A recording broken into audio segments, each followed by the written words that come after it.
Marina, vocês têm os dados lá na RAPS, na Rede de Atenção Psicossocial de Pará de Minas, que é referência aí no estado inteiro pelo trabalho que vocês fazem.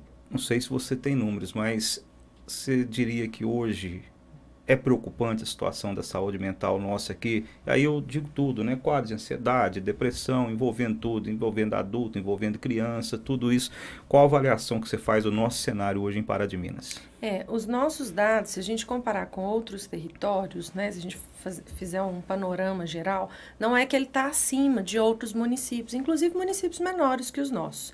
Mas nós nos preocupamos com a dor de cada sujeito que está aqui. Independente dos dados serem altos ou baixos, é importante a gente pensar que um sujeito que sofre, que um sujeito que tem escolhas aí que podem trazer prejuízos à vida dele, prejuízos à vida da família dele, ele já entra no nosso radar de preocupação, tanto da atenção primária quanto dos serviços de urgência da saúde mental. É através do primeiro contato ali do agente de saúde com um usuário, quando a gente fala um usuário do SUS, uma pessoa que está ali na casa e demonstrando um sofrimento mental, ele já entra no nosso radar de preocupação para que a gente consiga ofertar para ele ações de promoção de saúde. Não necessariamente quer dizer que esse sujeito vai precisar ser tratado, né? A gente ainda está nesse movimento da reforma psiquiátrica, porque muitas pessoas ainda acreditam que o tratamento é fechar as pessoas no manicômio, fechar as pessoas nos hospitais psiquiátricos.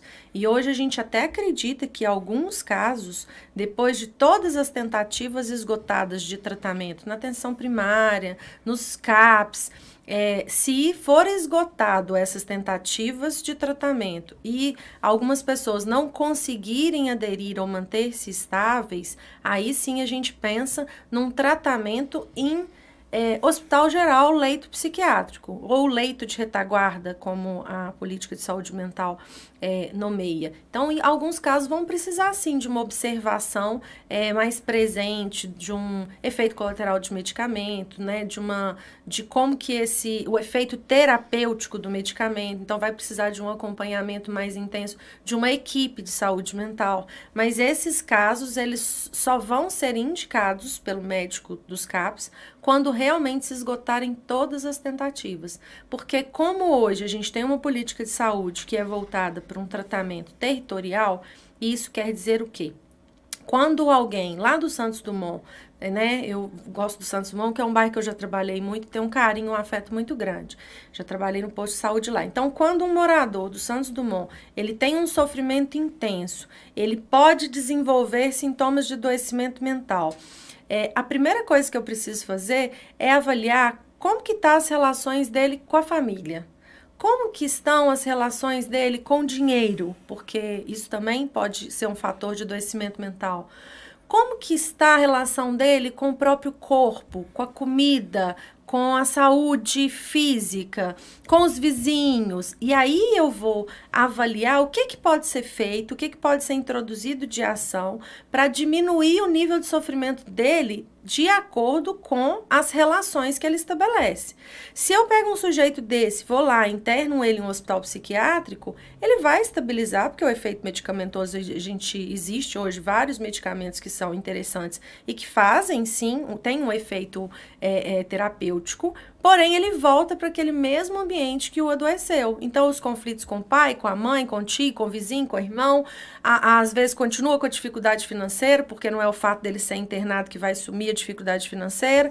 Então, quando eu falo de um trabalho territorializado, de ir à casa desse sujeito, de compreender como é a rotina dele, de organização de casa, se é uma casa organizada, se ele teve ali alguém que o ensinou a organização básica de higiene, de alimentação, de como que ele vai preparar a comida, porque muitas das nossas doenças podem também ser ocasionadas por falta de vitamina, falta de diversas influências físicas, de acordo, por exemplo, com uma alimentação.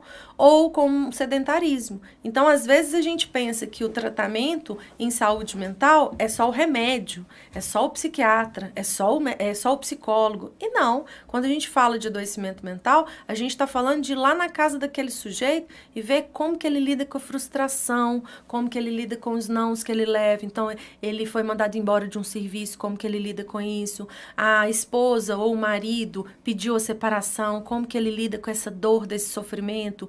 O filho foi morar fora, às vezes a senhorinha está morando sozinha em casa, então a gente tem adoecimento mental em idosos por sentimento de solidão. Como é que essa idosa vai fazer para aceitar algumas questões da vida que ela não tem controle? Então, quando a gente fala de adoecimento mental, a gente está hoje, a nossa política ela é muito mais voltada para escutar a dor desse sujeito em todas as mazelas da vida dele e juntos a construir possibilidades de substituição para algumas situações da vida que a gente não tem escolha, que a gente tem que aceitar. Mas isso não quer dizer que eu preciso adoecer, morrer com aquela decisão. Eu posso buscar outras saídas saudáveis para aquela dor e para aquela angústia que eu me deparo no decorrer da minha vida.